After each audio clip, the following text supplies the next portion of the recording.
Hello, it's me, and we're going to continue our journey through the bandaged cubes with this guy over here. Now this might look a lot like this.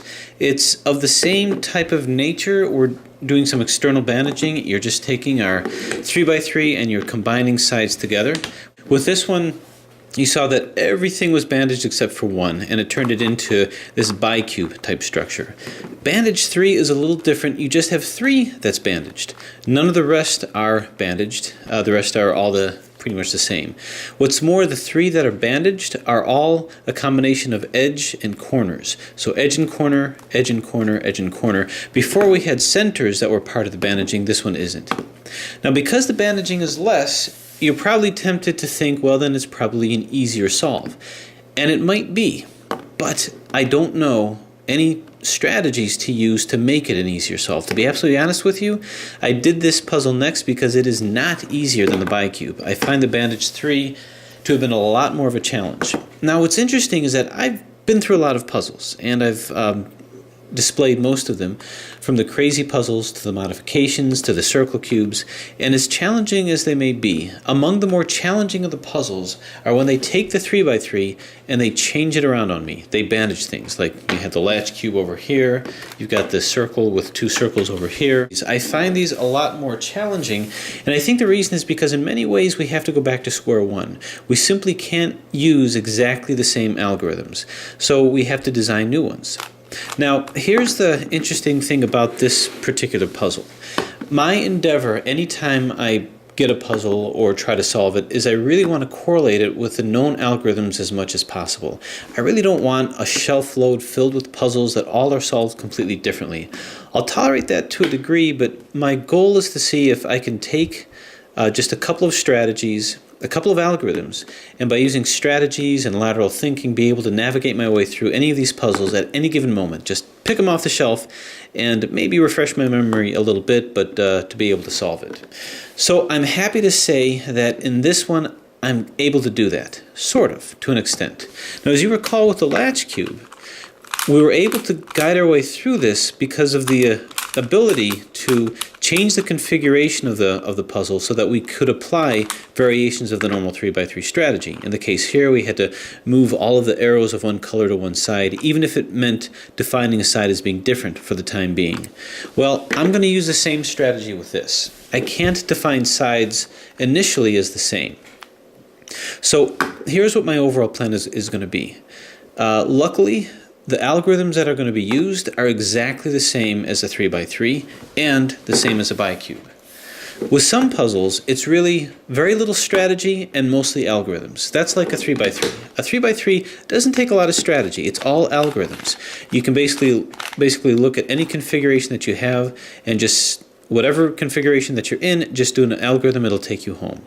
Some puzzles have minimization of algorithms and it's all strategy, and what I mean by that is setup, construction, deconstruction, put the puzzle in a certain position, do a quick algorithm, and then move it back with a couple of pieces that were changed. I can't just do an algorithm and see pieces floating around. I have to do setups and strategies and things like that.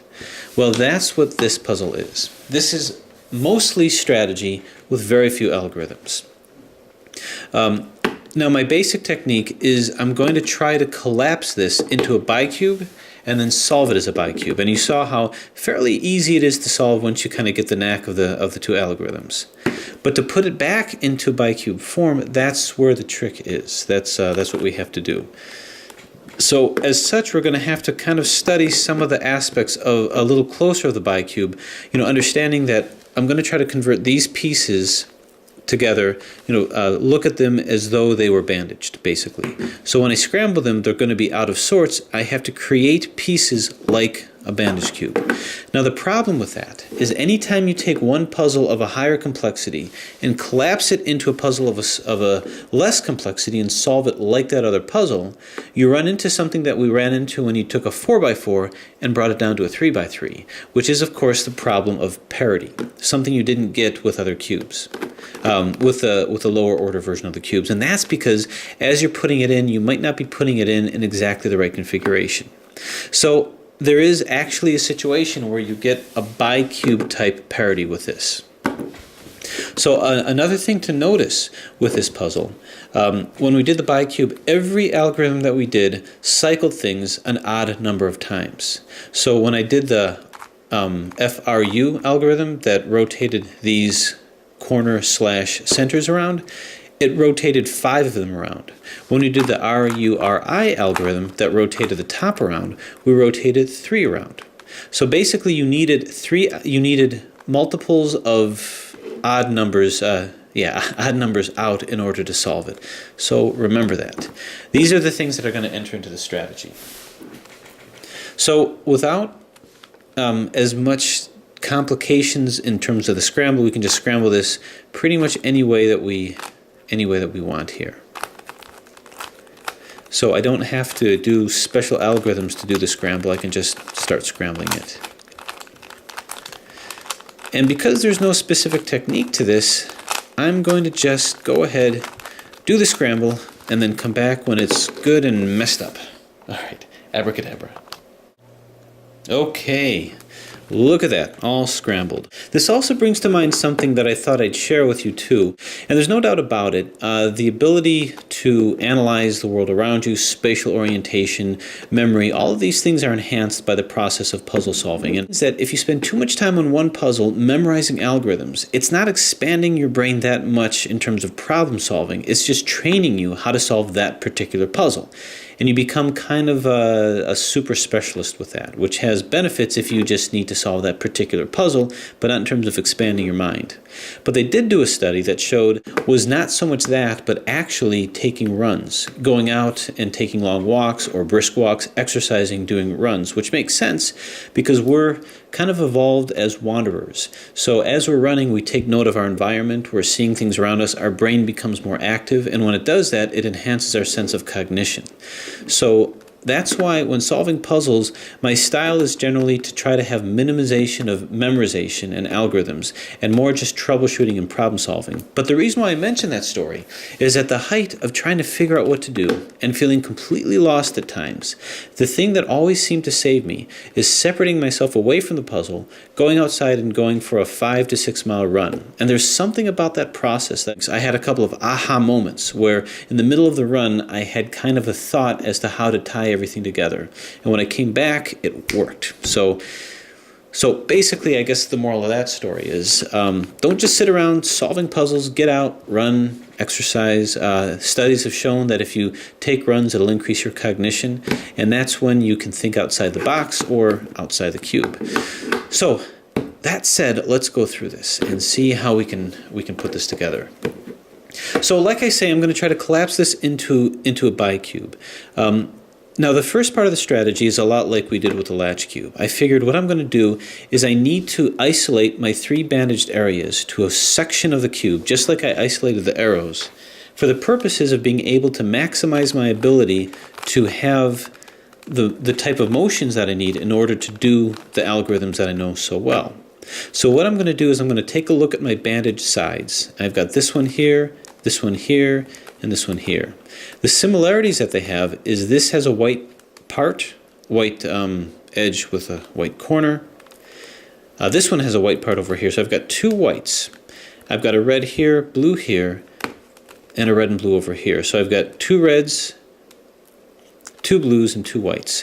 So what I'm going to do is I'm just going to pick a side. For me, it's going to be the white one, and I'm going to load all of these on the white side. All of the bandaged ones, but I'm going to do it in conjunction with a cross.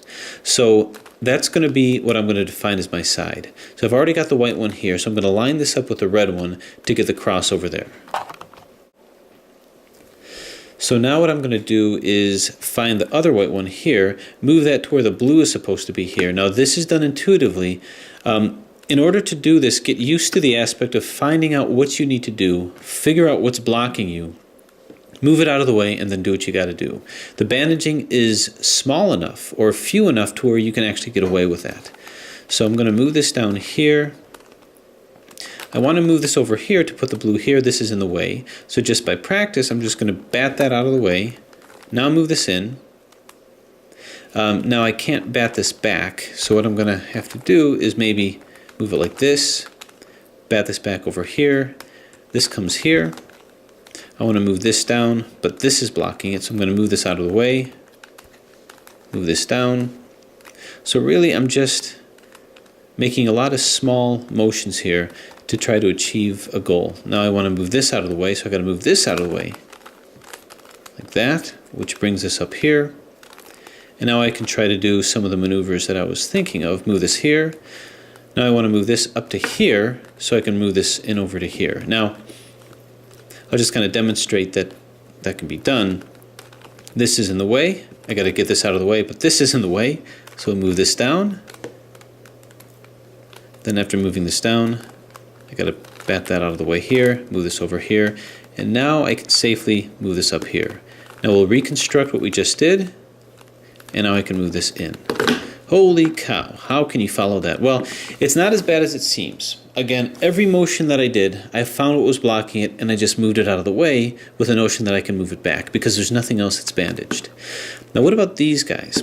Well, what I'm going to do is I have to put in the other white one here.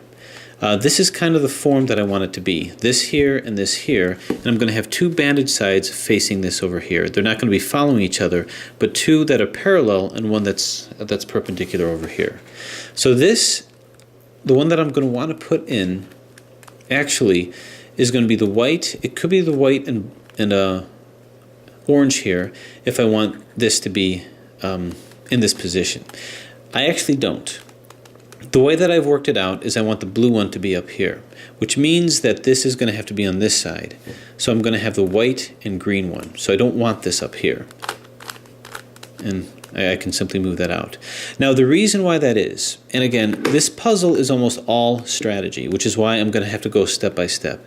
But basically, when I put this corner in here, it just wasn't working out if I had the red one up here. So take it on faith right now that what I want to do is move this blue here so that these are facing parallel and this is perpendicular, and I'm going to put the white and green one in. So let's find the white and green, which is right over here. So now let's look at what we have to do to get this in place. Well, I want to wrap this all the way around to meet the green. This is blocking me, so I can't do that. So I can turn this over here, move it in, there it is. Now I want to move this back, so why don't I just move this out of the way here. I move this in and double turn this back.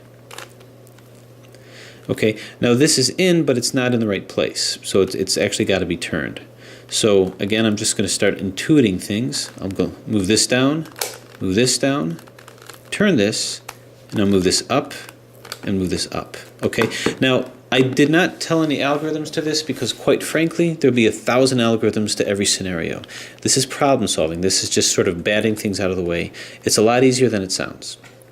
Now this has to move up to here. So to do that, this is bandaged, this is in the way, so I'm simply going to turn this over here, move this in, turn this up. So you're able to do that.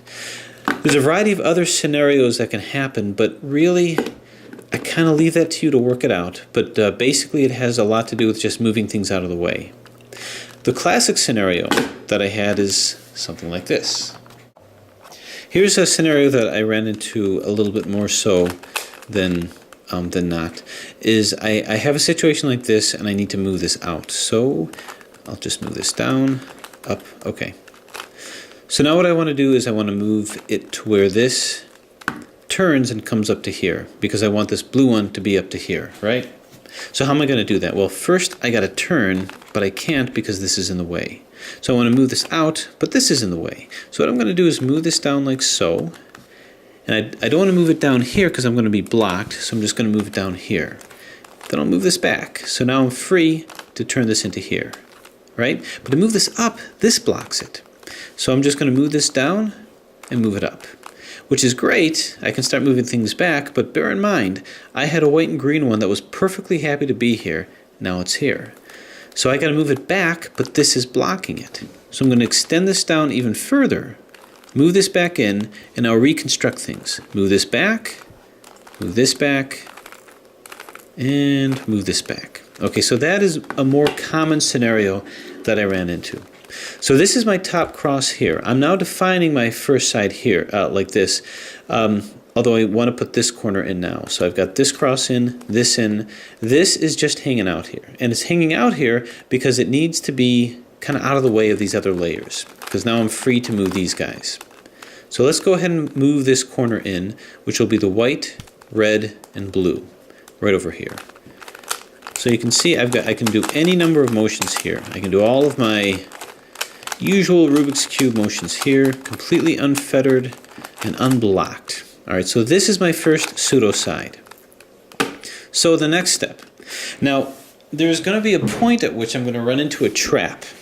But I think it's easier to let myself run into that trap because I'll be able to better demonstrate what's going on with this puzzle and how I'm able to solve it and how to get out of that trap, so to speak. But I leave it to you to prepare yourself to never be in that trap to begin with. So now the next step is we want to work on the middle layer. And I'll tell you that because we set it up this way, we can use the same middle layer algorithm that we do with a Rubik's Cube. So here's the key. This corner here, just like it was the key to the bicube in terms of the motion, this corner will be the key to using Rubik's Cube 3x3 strategies, namely the swapping technique over here. So let's take a look at and see what needs to come into here. Well, here's an orange and blue. So we're going to line this up here, and basically this is going to come down to here. And we're going to do this the same way as a Rubik's Cube. Now, whatever motion I have to do, if I have to move from here to here, I've got to make sure that this lonely corner on this side is facing that direction. If I had to move it from here to here, this faces in this direction.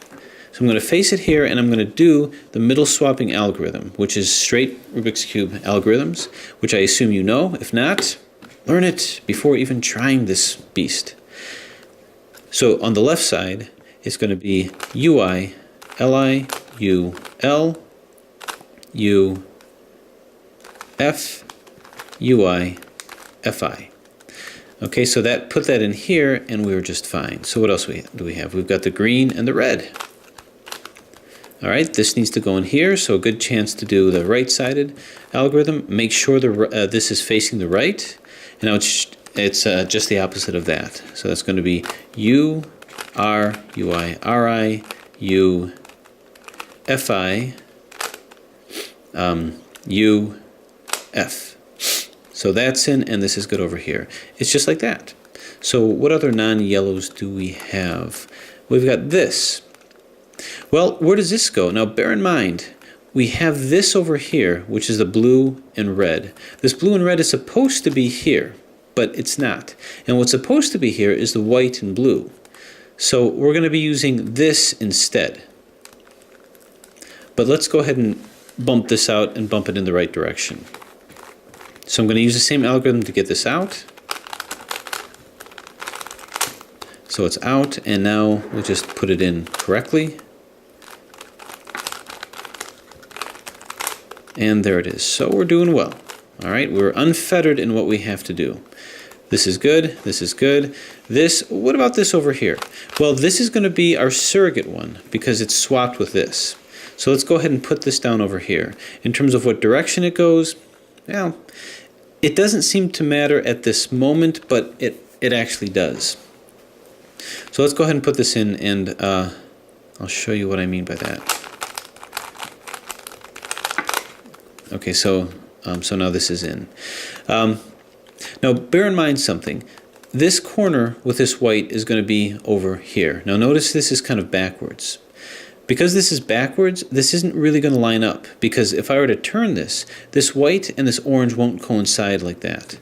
This tells me that this is not oriented correct. So let's take this out and put it back in, but the right way. I'm just doing the same algorithm here. Now what I'm going to do is I'm going to have the orange facing the red. Whoop. Bang, there it is. Okay. So we look at our corner, this will actually be fine because although it's not placed, it's rotated. If I were to rotate it the proper way, white will be white with white, and yellow, rather orange, will be with orange. So this is our new surrogate second layer.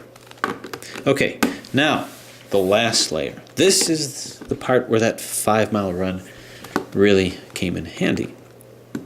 The next step, as with any 3x3, is we want to rotate the edges in the right position. But we have to be careful about what's supposed to be where. All of these have yellow, so at this point we're going to put yellow up on all sides, right?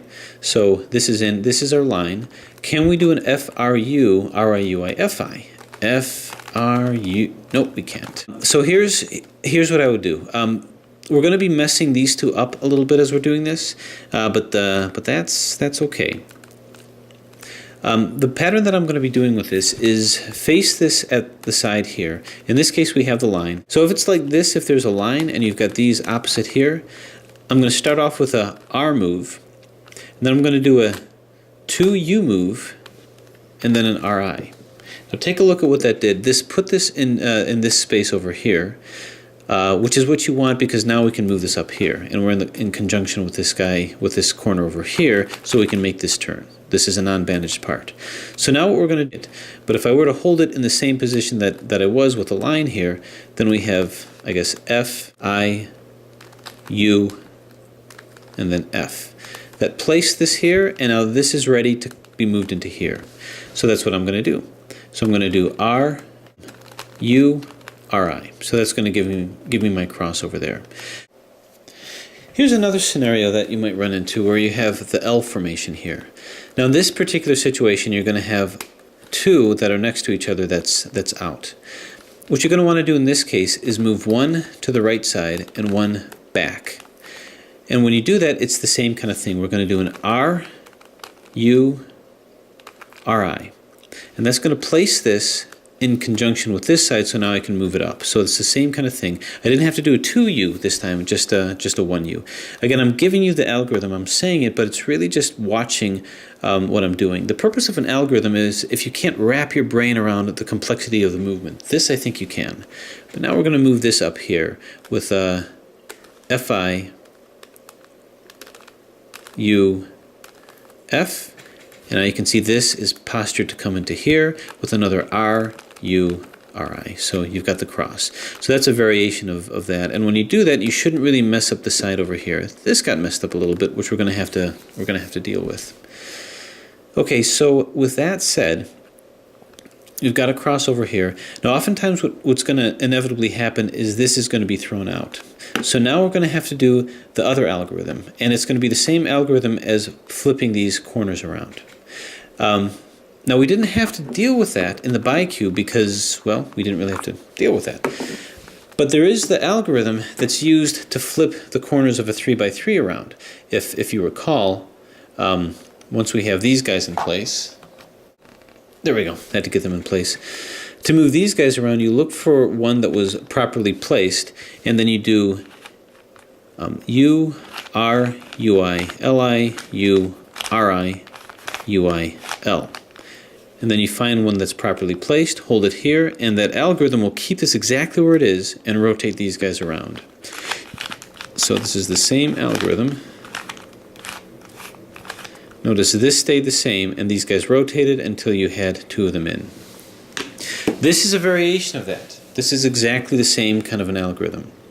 And what we're going to want to do is, in order to do that algorithm, we can, but we can't do it in this configuration. We're going to end up getting blocked. So to do it, what you actually have to do is you have to move it with an F.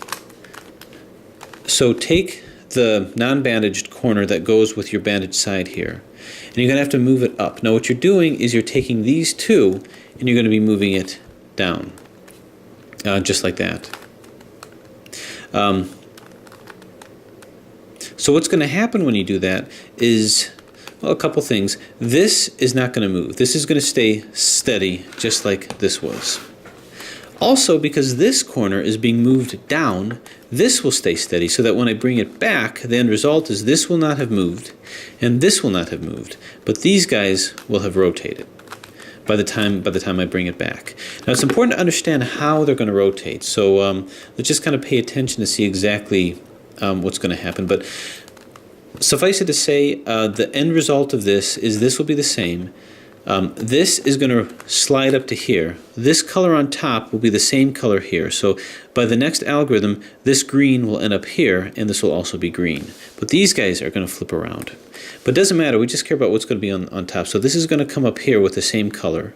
This is going to slide over here. So this red is going to slide over here, which will rotate these these two around. So this is going to slide over here. And then for this one, this white one, or this side, is going to slide over to here. This is going to come over to here. So if I just know that, then I can predict where things are going to rotate around. So let's see how that works. Remember, this is going to come up here, so green is going to be up over here. Red is going to come across here, so red is going to be here. To make that happen, yellow is going to end up here, and then this white is going to come down to, is going to slide over to here, which means that we're probably going to end up with orange on top. So we're going to move this up and do exactly the same algorithm. U-R-U-I-L-I, U-R-I-U-I-L. So now we reconstruct what we deconstructed, bring this up. You see this didn't change, and these things basically did what we predicted. The green is still here, the red is over here, and the white is over here, and these guys all changed accordingly. That's what's going to happen. Back. Now notice it's rotated wrong. In a situation like this, when it's rotated wrong, that could be because of one of two scenarios. One is these two might have to be flip-flopped. The other is things were just not put in the right configuration here. So I'm just going to reset it again until I get this right. Okay, so now this is in. So now what I'm going to do is just get my center back here. So this is going to slide down to here. Okay, so we like this, and now we're just going to try this again. Move this behind here, same strategy. Turn, turn, turn, and now turn, turn, turn. Okay, so the second time around, this was placed in, and this is placed in, and this is good. Okay, if you run into trouble with that, let me know. Believe me, I know. It took me a while to figure this out, but it just takes a lot of manipulating and moving around. So the next step is we've got to permute the corners, and I already told you how that's going to be. So this is going to be kind of a trial and error type basis, but let's decide which is supposed to be up. Obviously all the yellows are supposed to be up, except for this one. This one has to match up to this edge, this corner with this edge. To do that, this white has to be here, this orange has to be here, and this green has to be up. So the final configuration is everything is orange, yellow rather, everything is yellow except here, which is going to be green. Now, I'm going to tell you, do not memorize the configurations that I'm telling you, okay? Because this is a trap. I'm about to walk into a trap, but I'm doing this to kind of illustrate the concept. If I jumped into the actual final strategy, it's going to confuse a lot of people. So I'm going to do it this way, and if this was wrong, sorry, but you'll see what I mean. So anyway, this and this are rotated incorrectly. So if I say, oh, I don't know, keep this over here and do the algorithm, this will stay the same. This will slide up here as a white. This will slide over here. So this will be down, and this will come over here. So I'm only going to have this one in a solid state. I don't think I like that. If I do this one, this will slide over here. This will slide over here. And this will come over here. So at least in this case, the green is probably going to end up over here, because this is going to end up here. And if you can kind of picture it, this coming over here, to do that, it has to flip. So by the end of this algorithm, these two will be in place, these two will be out of place, or the ones that will occupy this area. So move this up with an F. Make sure this is in here. Okay, with an F. This won't change, and this one down here won't change. Zoom. Move it back, no change here, no change here. This did rotate green, you can see it locks in nicely here. So we've got 2 in, 2 out. So if I keep this here, what's going to happen is this will slide up here, this red will come over here, putting the yellow on top, this orange will come over here, putting this yellow on top. So now with this next algorithm, everything should be in the configuration that I want. So once again, move this up here, boom, boom, bang, bang, slam, pow, move it in, and lo and behold, it happens. Okay, it truly is as simple as that, but it might take a little bit of strategy, which is kind of the fun part. Okay, so the next step, we've got these up and we've got these permuted as well. What I need to do is I need to rotate these into position. The first thing that I'm going to do is, rather than do the cross and do the corners, the edges rather, I'm going to put my corners in first, because the algorithm that I'm going to use is going to have a slightly different effect. And the reason why is because as I'm going to be swapping corners, I'm going to be exchanging and moving this bandaged area up, which is going to have effects on the centers. So let's go ahead and I usually try to put this one in first, the edge that comes in with in conjunction here, so that's this over here. So what needs to come here? Well, the red, yellow, and green does. And here's a red, yellow, and green. So I want this to move over here. And I want this to come over here, and this to come over here. So to do that, without rotating these, I'm going to do a corner swap. Now we've done this corner swap in cuboids. Luckily, I'm happy to tell you the algorithm is the same. There's no bandaging variation with that. The only variation is what it's going to do to the centers. Because when I did this corner swap, it didn't affect the centers. But what's going to happen is that these centers are going to swap. So I'm going to be doing adjacent corner swapping to put that in. As you recall, what that algorithm is setting it up over here. Make sure you have this corner set up here as well. 2R, U, 2R, UI, 2R. The top part turns with UI. The bottom part turns with D, then 2R, UI, 2R, U, 2R, and then you turn this bottom part back. Nothing else was affected, but you did swap these two, so you can see these two are in place. All right, next you've got to swap these two, right? Because this blue wants to come with this white wants to come with this. So I'm going to turn this here and swap these two. 2R, U, 2R, UI, 2R, turn, 2R, UI, 2R, U, 2R, turn it back. And we're good. You can see all of our corners are now in place. You can see this is in conjunction with this. So now we have to do the centers. Now here's the good news. Every time you do it this way, you're going to get a symmetry with this. Because now what we're going to do is we're going to do a combination of edge swapping, adjacent edge swapping, and opposite edge swapping. And the algorithm is the same as with a cuboid. So once again, no new algorithms. So what needs to go where? Well, this red needs to come here. So I'm going to swap these two. This red will be here, this green will be here. And then I can do a swap with this blue to put these two in. So here's an example of both adjacent edge swaps. 2R, U, 2R, U, 2R, 2U, 2R, 2U, 2R, U, 2R, UI, 2R. This is in. That's a parity creating algorithm, so these two got bumped out, but that's okay. Another edge swap will flip these two back. Okay, so it basically swapped these two. I want this green here and this white here. But every time we do any type of edge swapping, it'll create that parity. So now I'm just going to do opposite edge swap, 2R, 2U, 2R, 2U, 2R, 2U, and look at here. We got it. So basically, I've now converted this, collapsed this, into a bicube of the same form. This is down, down, down, down, down over here, and this is like this over here. These two kind of correlate with each other. Now, I hope I explained that well, that by putting in these corners here, I'm basically creating slabs. I'm creating this to be, vertically placed.